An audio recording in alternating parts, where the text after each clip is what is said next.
Of all the cool gadgets in Star Trek, one of the least appreciated is the Universal Translator, which lets the crew of the Enterprise, or Voyager, or Discovery, talk to pretty much anyone through their communicators. Darmak. And Jalad. At Tanagra. So when I heard there was a real-world version called Travis, I jumped on it faster than you can say open hailing frequencies.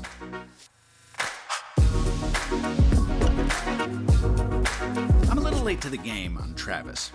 First of all, this is the second generation of the product, with voice control and wireless charging having been added since version 1, which sold over 100,000 units, by the way. Second of all, it's not the only product of its kind on the market. I saw a competitor called Pocket Talk at IFA 2018, which offers some of the same features and is priced about the same, too. And I really can't go further without addressing the price. If you don't get in on the early bird pricing, you're going to be paying about $250 for this thing. On the one hand, that price seems justified. The hardware is very well built, with a comfortable soft-touch coating and a rounded design that makes holding it up to someone's mouth a little less intimidating. The touch interface is Android-based, and once you get used to it, it actually is pretty easy to use. You use one button to translate your words in the outbound direction, and you press the other button to translate the words of the person you're talking to. There's Bluetooth on board if you want to use a headset, and there's a fairly loud speaker if you don't, with noise cancellation on the microphones.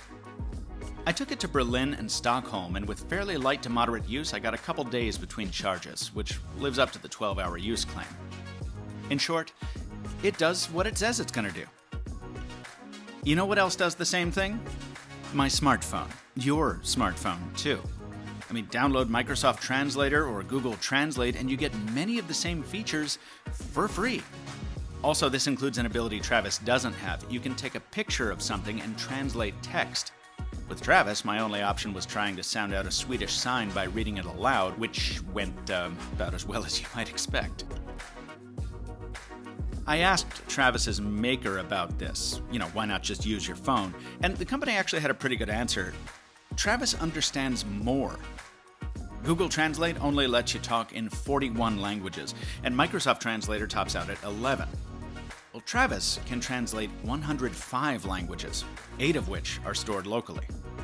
The others require a data connection, for which Travis uses either Wi-Fi or a 4G SIM card. Travis uses 16 different translation engines too, so the translation quality should be better than the competition as well. Those are legitimate advantages. And if I had more conversations with native speakers in my travels, I'd call this a review instead of just a hands-on video. But most of my travels take me to places where English is spoken, and most of my use cases rely more on translating text than voice.